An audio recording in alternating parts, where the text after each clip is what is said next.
Fala galerinha, beleza? Estamos aqui de volta, né?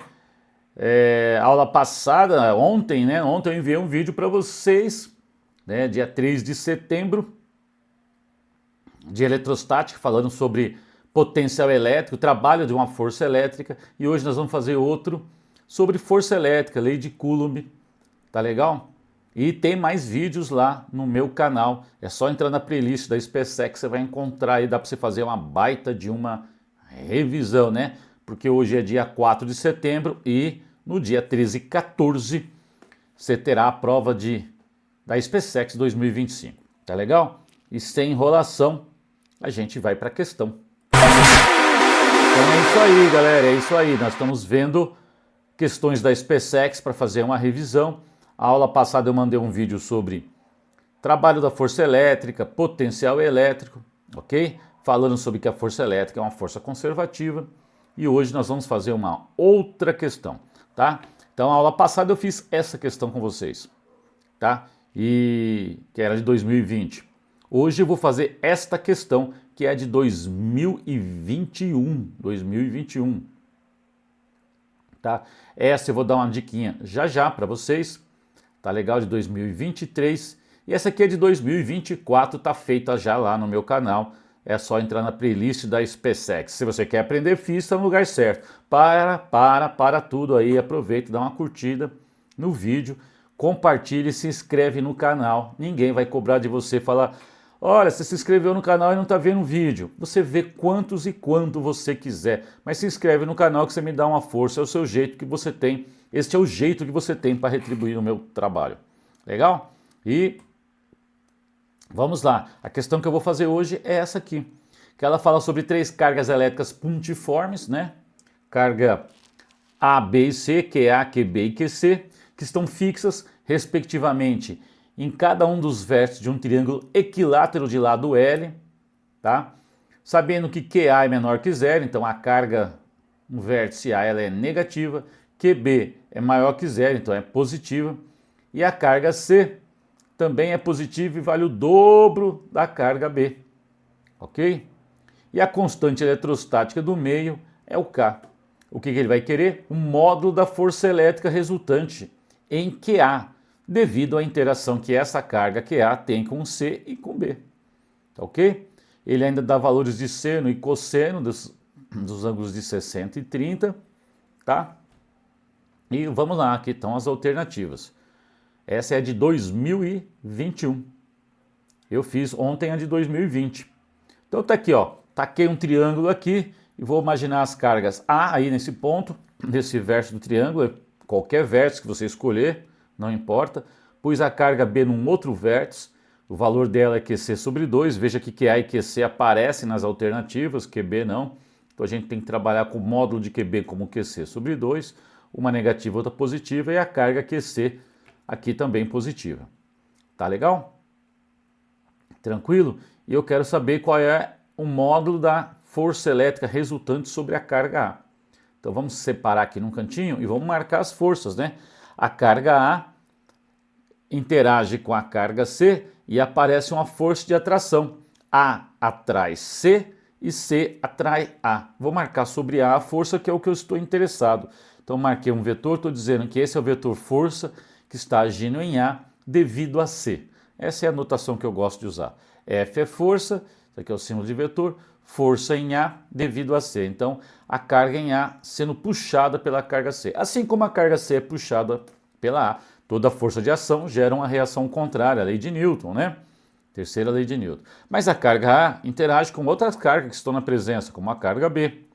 Tá legal? Então, a carga A atrai B, são sinais opostos, e também atrai B e é atraída por B. Como eu quero marcar sobre A, eu marquei apenas a força de atração em A. B também é atraída. Você deve ter visto que eu marquei os vetores de tamanhos diferentes. Porque a força de atração é proporcional ao valor das cargas, mas também é proporcional à distância.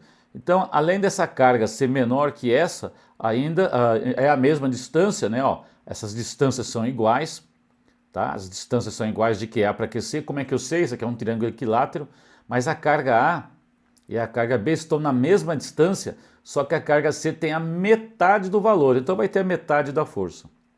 Tá ok? Tranquilo? Então só para a gente ter uma ideia, não seria tão necessário fazer isso, tá? Aí, esta é a força que age em A devido à carga B. Tá legal?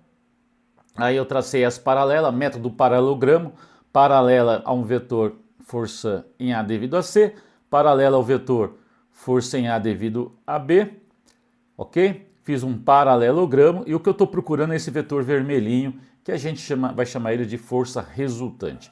É esse cara que eu quero. O que eu tenho que fazer, galera? Eu tenho que calcular esta força em A devido a B, esta força em A devido a C e depois determinar a resultante. Como é que eu vou fazer isso, né? Veja que esse vetor que está aqui embaixo é o mesmo tamanho que está lá, então eu tenho um triângulo e é isso que eu vou fazer. Como é que eu vou achar essa resultante? Em função deste ângulo aqui, tá? Em função desse ângulo aqui. Porque eu tenho aqui um triângulo, ó, um lado conhecido e um ângulo entre eles. Como é que eu calculo o outro lado? Lei dos cossenos, tá? Se aqui fosse 90 graus, daria muito bem fazer por um Pitágoras, né? Que é um caso particular da lei dos cossenos. Esse ângulo aqui é fácil de determinar porque eu sei esse ângulo aqui em cima, gente. Ó, vocês lembram que isso aqui vem do triângulo, né? Esse vetor está em cima do lado do triângulo, isso aqui também. E o triângulo é equilátero, então esse ângulo aqui é de 60. Se esse ângulo aqui é de 60 graus, galera, ó, olha lá em cima onde eu estou marcando. Esse ângulo também é de 60. Este cara é paralelo a esse e aqui é a mesma linha. Então aqui tem um ângulo de 60, triângulo equilátero, todos os ângulos são iguais, o ângulo de 60, aqui é 60. Como aqui é meia volta, o ângulo que eu vou usar é este ângulo aqui interno, 120, para escrever a lei dos cossenos. Mas primeiro, vamos calcular a força em A devido a C, usando a lei de Coulomb. Constante que multiplica produto das cargas dividido pelo quadrado da distância.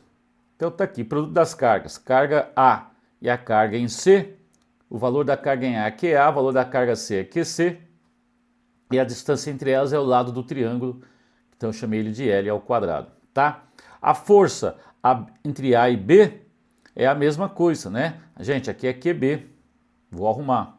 Eu falei que ia arrumar, mas não precisa, né, galera? Porque aqui é QB mesmo, mas é QB é QC sobre 2, eu tinha esquecido que já tinha posto D aqui. Então a força entre A e B é QA vezes QB, é que o valor de QB é QC sobre 2, olha lá. É o valor de QC sobre 2, então eu substituí já para ir rápido.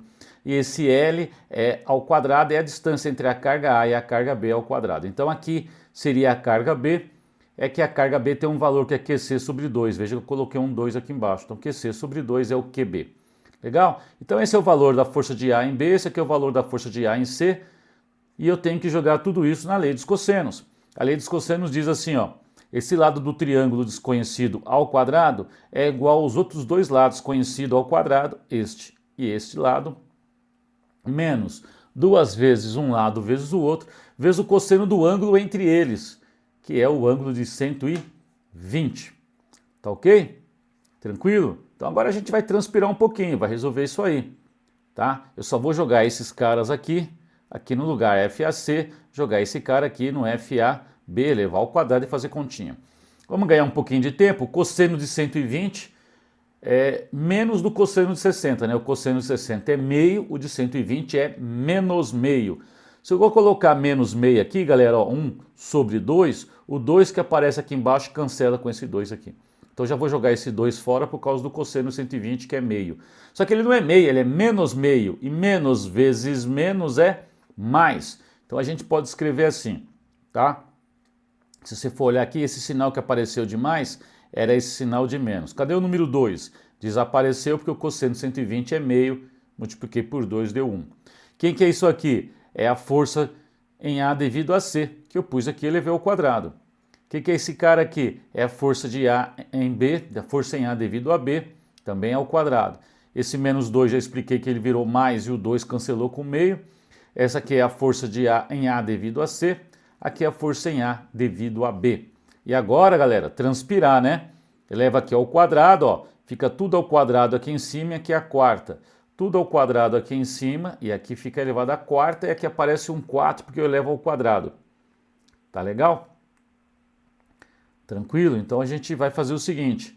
Vou fazer isso, mas eu já vou multiplicar por 2 em cima e 2 embaixo antes de fazer. Por que eu estou multiplicando por 2 em cima e 2 embaixo?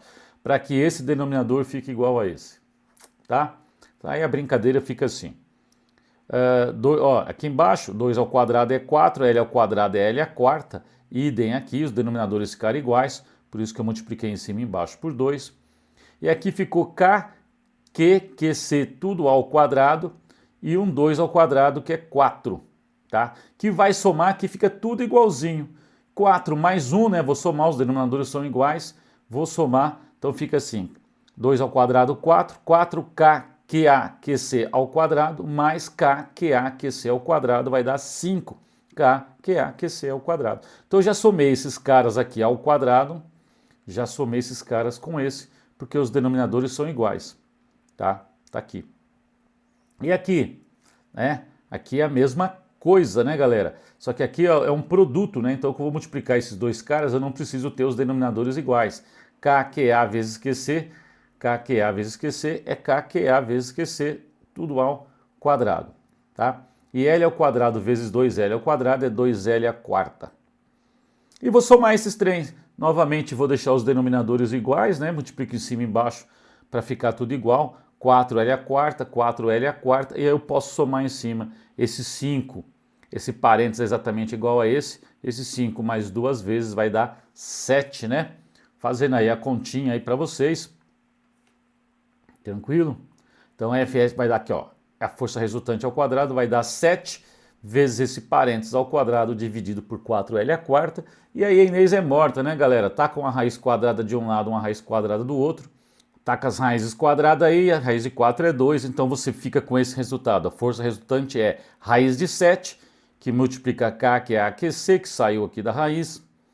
Raiz quadrada de 4 é 2 e de L à quarta é L ao quadrado. Você tem isso na alternativa A. Galera, curte, compartilhe, se inscreve no canal, me dá uma força aí. Vem mais questão da SpaceX até o dia 13 de setembro, questão da SpaceX, para a gente dar uma olhada, comparando várias questões sobre o mesmo assunto, provas anteriores com o mesmo assunto, só para a gente dar uma olhada como vem aparecendo essas coisas, beleza?